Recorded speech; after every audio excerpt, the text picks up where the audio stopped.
বৌমা শাশুড়ির এই ঝগড়ার প্রধান কারণ হচ্ছে জেনারেশন গ্যাপ, ঠিক কিনা? শাশুড়ি এক জেনারেশনের আর বৌমা আরেক জেনারেশনের। শাশুড়ি ভাবে একরকম, বৌমা ভাবে আরেক রকম।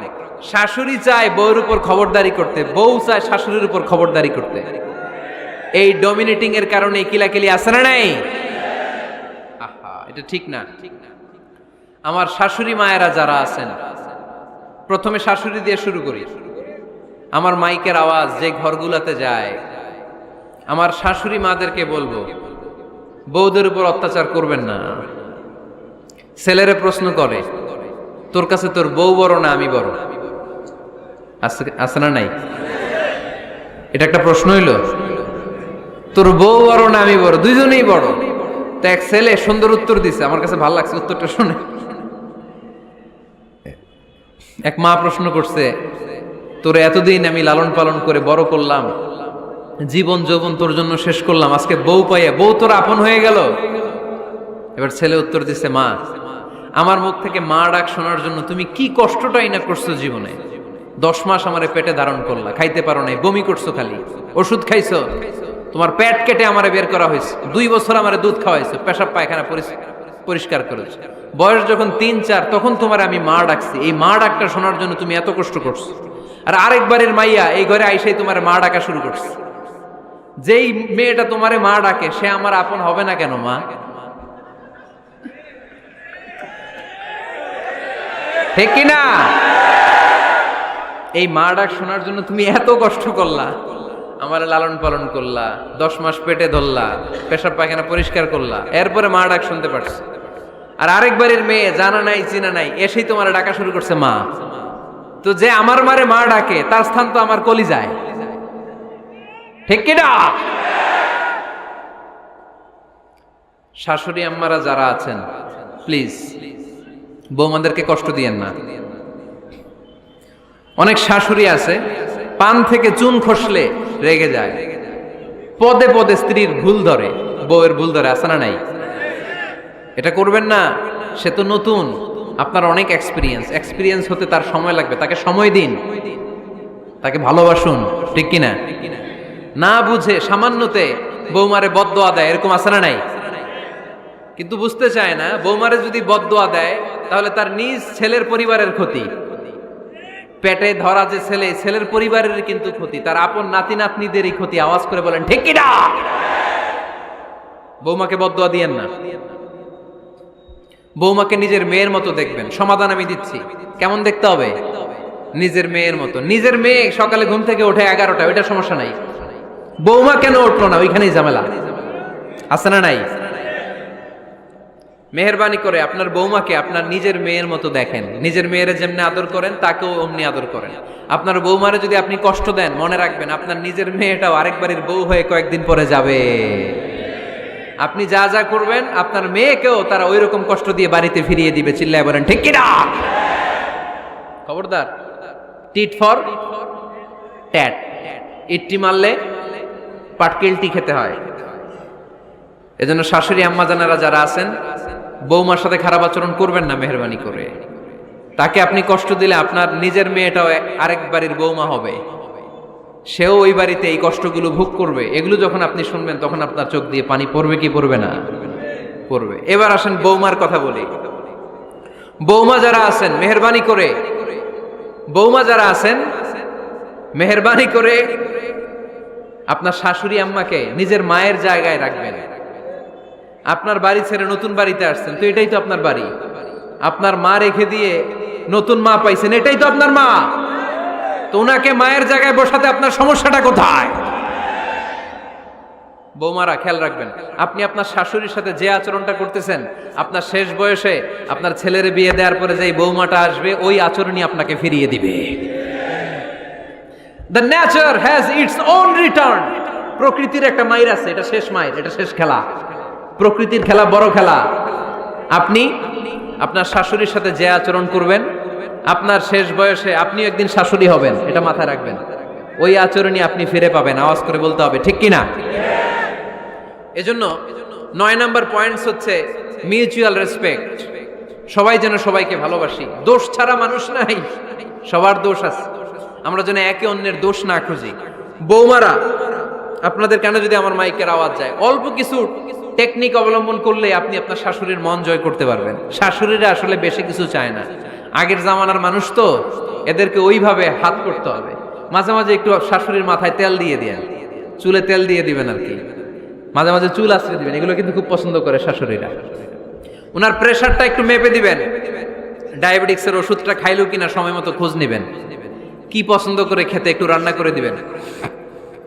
যেই বক্তার ওয়াজ শুনতে পছন্দ করে ওই বক্তার ওয়াজগুলো ডাউনলোড করে শাশুড়ি আম্মাকে দিবেন, ইসলামী বই দিবেন। দেখবেন বয়স্ক নারীরা মাহফিল যেতে খুব পছন্দ করে, ওয়াজ শুনতে খুব পছন্দ করে, নবীদের কাহিনীগুলো শুনতে পছন্দ করে।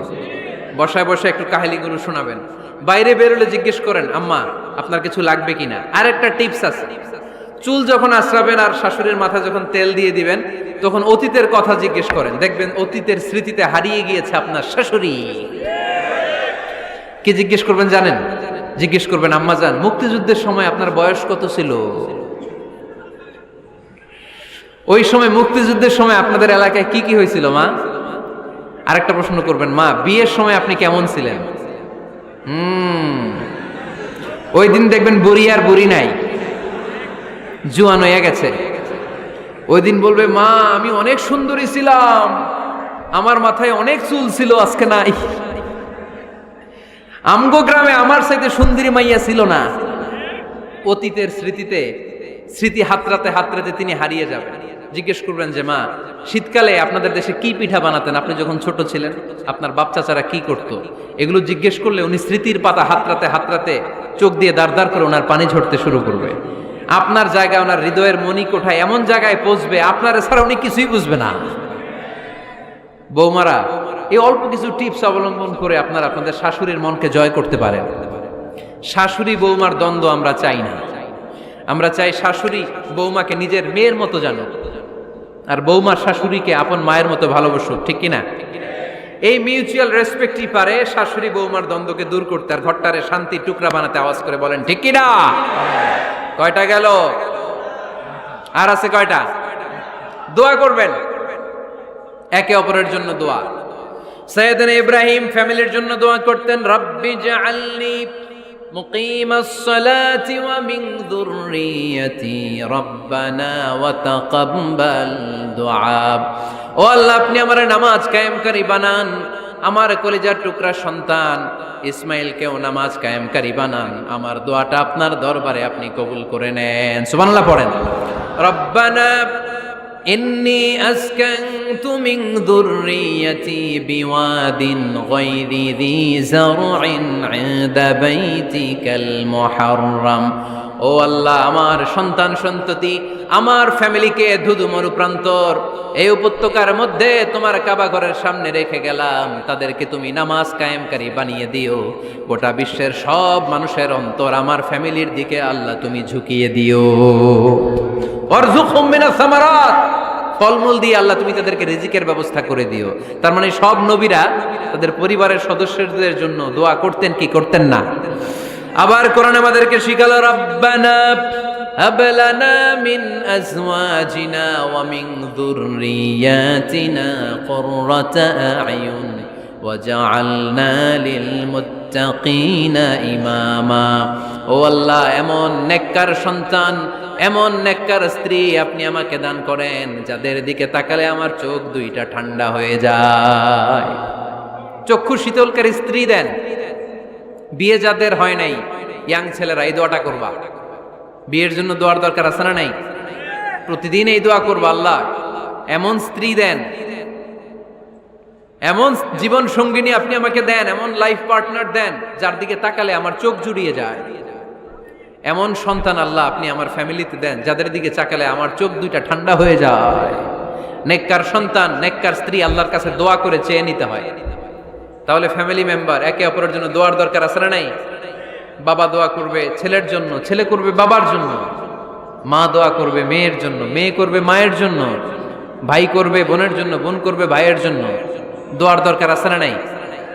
দোয়া করবেন সবাই সবার জন্য। এই যে কোরআনের বঙ্গানুবাদ পাওয়া যায় না এখন, কথা বলেন। স্মার্টফোন আছে কার কার দেখি? হ্যাঁ, কারা কারা স্মার্ট দেখি? হাজার হাজার স্মার্ট, মাশাআল্লাহ। এই স্মার্টফোনের ভেতরে আল কোরআন নামে বাংলায় কোরআনের একটা অ্যাপস পাওয়া যায়। কথা বলেন, পাওয়া যায় কি যায় না? আজকে থেকে এই অ্যাপসটা ডাউনলোড করে প্রতিদিন 1 আয়াত 2 আয়াত 3 আয়াত করে পড়া শুরু করে দেন। বাঁচতে হলে পড়তে হবে, বাঁচতে হলে জানতে হবে, ঠিক কি না?